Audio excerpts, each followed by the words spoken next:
Patuloy po tayo sa ating pag-aaral sa Genesis chapter 10, verse 21 to 32. So ngayon po mga kapatid, ay ang angkan na ating tatalakayin ay ang mga angkan o mga anak ni Shem. Amen po ba? Ang pamagat ay mga anak ni Shem. Basahin po natin ang verse 21 to 25. Genesis chapter 10 verse 21 to 32 at 25. Si Shem ang nakatatandang kapatid ni Japhet, ang pinagmulan naman ng lahi ni Heber. Ang kanyang mga anak ay sina Elam, Ashur, Arphaxad, Lod at Aram.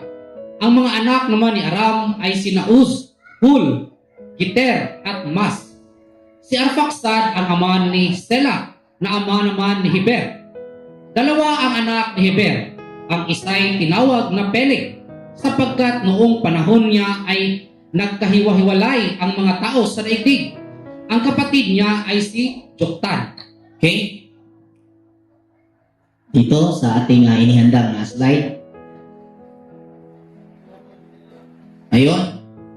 So mayroon na po tayong Hebrew na English yung spelling. Hebrew yung word. So, mababasa na po natin mga kapatid ha. So, Olishem Yulat Gamho Abi Kalbini Eber Aki Yepet Hagadol. So, ito po yung translation mula dito sa Hebrew. Mayroon pong translation sa English. Anong version to sis?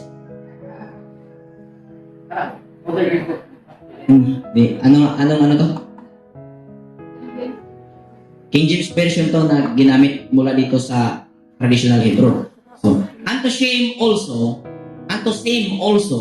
the father of all the children of Eber, the brother of Yepet, the elder. Even to him were children born.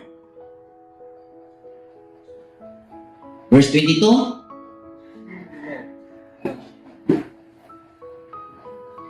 Bini Shem, Elam, V. Ashur. Pag W po, sa modern Hebrew, yan po ay sounds B. O sa tinawag na Moab, itong ang tawag nun? May tawag nila nito Middle Hebrew. Vav ang wow ang sounds nito. Sa ngayon po, tinawag na sounds nito ay V. So, dahil nasa modern time tayo, B po natin babasahin. So, ganyan pagkabasa. Bini Shem, Elam, B. Ashur, B. Arphaxad, B. Lod, B. Aram. So, ayan po So, ito po yung English sa 22. The children of Shem was Sem, Elam, and Ashur, and Arphaxad, and Lod, and Aram. Itong W or V, ito po yung equivalent niya. N. Kung sa Tagalog at sa atin mga Bisaya, O. Okay, so mayroon siyang 4 na anak dito na na-mention, si Shem. So bago natin itutuloy, muli nating ipapaalala sa mga makapanood ng ating pagtatalakay na ang tungkol sa tao.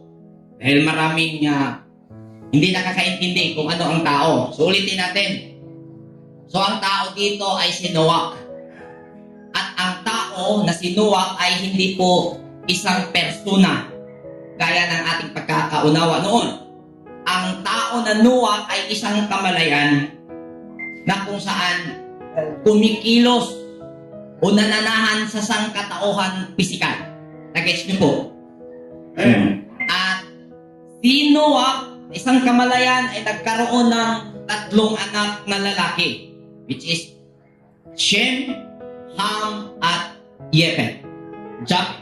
At natalakay na po natin 2. At yun ay dahil si Noah ay hindi personal na persona, hindi isang persona, ang kanyang mga anak ay hindi rin persona. Amen. So dahil siya ay kamalayan at ating napag-aralan na ang lalaking anak ay tumutukoy sa isang banal na kaisipan or divine idea. Divine mind.